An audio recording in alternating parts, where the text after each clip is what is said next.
सबसे पहले तो रहमान सर जो आपको जो है पेड क्लासेस में बायोलॉजी की क्लासेस लेंगे, सर का स्वागत है।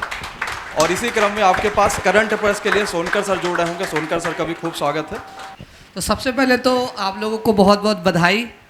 और मेरा एक ही चीज़ कहना है कि जो टीचर होता है सर, टीचर से बढ़कर जो हमारा स्टूडेंट होता है, कि सर तो कम से कम पूछते हैं कि सर हमको ये पढ़ा लें, हम तो पूछते भी नहीं, हम तो कहते हैं सर ये पढ़ाएंगे।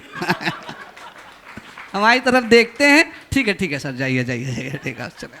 तो मतलब यही होना चाहिए। और आपको पता है कि मान लीजिए कि किसी लेक्चर को 60 घंटे में ख़त्म करते तो मैं 10 घंटा वो बढ़ा के बताते 70 घंटे में ख़त्म करेंगे। क्यों? क्योंकि मुझे पता है कि पूरी चीज़ें पढ़ाना है बच्चे को। अब मैं अभिषेक सर को बुलाना चाहूँगा इस जगह पर, क्योंकि जानते ही हो हमारे आधे साथी हैं। देखिए सर, टेक्नीशियन को लेकर हम लोग थोड़ा डिस्कस करेंगे सर, है ना। साइंस बड़ा इम्पोर्टेंट रोल है यहाँ पे, है ना। तो देखिएगा कि जैसे जैसे साल गुजर रहे हैं, मतलब 2024, 2025, अब आपने देखा होगा कि क्वेश्चन पूछने का पैटर्न अलग हो गया है। और हमको लगता है रेलवे अब धीरे धीरे एनडीए के सिलेबस पे जा रहा है। जिस तरह से वो क्वेश्चन पूछ रहा है, आप कभी एनडीए का पेपर उठाइए और अब जो रेलवे ने पूछा है, कोई भी एग्ज़ाम ले लो रेलवे का, 2024 और 2025 वाले, वो कुछ ना कुछ पैटर्न उससे मिलते जुलते हैं। और दूसरी चीज़ है कि एनसीईआरटी का टॉपिक उठाता है वो, ये बड़ी बात है। सबसे इम्पॉर्टेंट बात ये सर, वो एनसीईआरटी का टॉपिक उठा। तो अब यहाँ पर ये चीज़ जानना बहुत ज़रूरी था। हालांकि आप लोगों को बताने की ज़रूरत नहीं है, क्योंकि आप लोग सेलेक्ट हो गए हो, है ना। आप लोगों के सामने मेरी लाइन वैसे ही लग रही होगी जैसे भैंस के आगे बीन बाजे। और लेकिन हाँ, सुन लीजिए, अपने किसी दोस्त यार को बता दीजिए ताकि इससे फ़ायदा मिल जाए। देखिएगा, जैसे जैसे कटाव बढ़ रहा है, धीरे धीरे कटाव बढ़ रहा है, अब कटाव काफ़ी हाई जा रहा है। तो अब वो जमाने नहीं रह गए कि कुछ सेलेक्टिव टॉपिक पढ़ लिया जाए और उससे सिलेक्शन हो जाएगा। अब आपको पूरा का पूरा सिलेबस पढ़ना पड़ेगा। और एक चीज़ और बता दें कि किसी भी कंपटीशन की तैयारी करने वाले छात्र की सबसे बड़ा जो टास्क होता है वो होता है होल सिलेबस को कवर करना। ये चीज़ आपको याद, पूरा सिलेबस अगर आपने कवर कर लिया तो इसका मतलब कहीं ना कहीं आप कंपटीशन में आ गए। क्योंकि ज़्यादातर क्या होता है कि आसान टॉपिक्स हम लोग कवर कर लेते हैं और टफ टॉपिक को या जो थोड़ा कॉम्प्लिकेटेड टॉपिक होता है उसको हम लोग छोड़ देते हैं। तो 2025 वाला जो हम लोग यहाँ लेकर आ रहे हैं, इसमें क्या करेंगे, पूरा सिलेबस पढ़ेंगे और पूरे सिलेबस को हम लोग एकदम शानदार तरीके से पढ़ते रहेंगे कि ताकि एनसीईआरटी पैटर्न को टच करें और जो रेलवे पैटर्न पकड़े हुए उसी पैटर्न की तैयारी करेंगे, ठीक है। और इसमें हम लोग दोनों लोग, जैसे सर जी हैं, सर जी भी साइंस में जो है हम लोगों का भी थोड़ा सपोर्ट करते हैं। और जो लगता है दोनों लोग आपस में कोऑर्डिनेट करके और आप लोगों के सामने हम लोग वो कंटेंट लेकर आते हैं जो एग्ज़ाम में पूछे जाते हैं।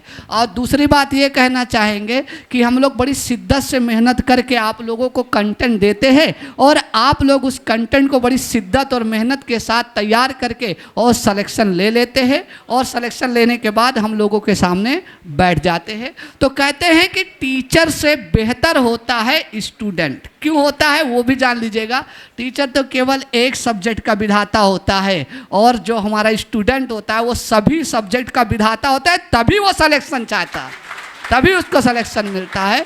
तो टीचर से कहीं बेहतर तैयारी होती है वो एक स्टूडेंट के पास।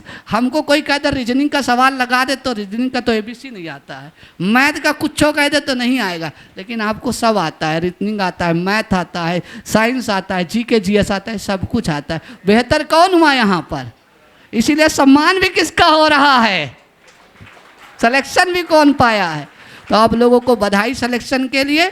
और एमडी क्लासेस मुझे लगता है कि धीरे धीरे हर घर में पहुंच जाएगा भारत में। तो एमडी क्लासेस के लिए एक छोटी सी लाइन है और वो लाइन मैं चाहूँगा एमडी क्लासेस की तरफ से उन सभी बच्चों के लिए जो रेलवे के और भी बहुत सारे एग्ज़ाम की तैयारी कर रहे हैं। एक कतरा ही सही ऐसी सिफत दे मौला, कतरा मतलब होता है बूंद, है ना। एक कतरा ही सही ऐसी सिफत दे मौला, गर किसी को प्यासा देखूं तो दरिया बन जाऊं, गर किसी को प्यासा देखूं तो दरिया बन जाऊं। तो हम लोग आप लोगों के लिए तत्पर हैं। बाकी सर से एक थोड़ा सा मैं फेवर चाहूँगा सर, इस बार का जो 2025 का टेक्नीशियन है, उस टेक्नीशियन में हम लोग ये लक्ष्य रखेंगे कि बच्चों को साइंस, मतलब साइंस थोड़ा सा सेगमेंट ज़्यादा है ना, 40 मार्क्स आते हैं, तो ये कोशिश करेंगे कि पूरा का पूरा मार्क्स दिलाएंगे सर। देखो, एक बात का गरूर तो नहीं है मुझे, लेकिन मैं एक बात जानता हूँ। मैंने आपसे कहा भी था कि सीधी सी बात है कि अगर सिलेक्शन लेना हो तो कुछ ना करिए, टीचर पे भरोसा करिए 100%। सत्यम सर पे भरोसा करिए। जैसे सर कहते हैं कि यूट्यूब पे प्रैक्टिस करना है, पेड क्लासेज को पढ़ते रहना है, तो मैं बस वही कहना चाहता हूँ। लास्ट में आपका रैंकर्स आ जाता है, रैंकर्स के थ्रू आप प्रैक्टिस कर लेते हैं। तो मैं 40 में 40 की बात कर रहा हूँ, 39 भी नहीं। पिछली बार के वीडियोज आप देख सकते हैं, मैंने कहा था 36, 37, 38, 39।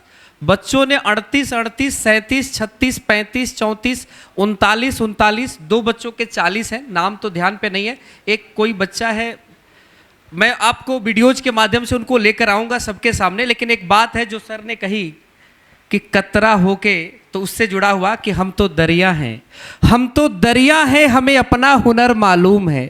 हम तो दरिया हैं, हमें अपना हुनर मालूम है। जिधर से चल पड़ेंगे रास्ता हो जाएगा, रास्ता हो जाएगा।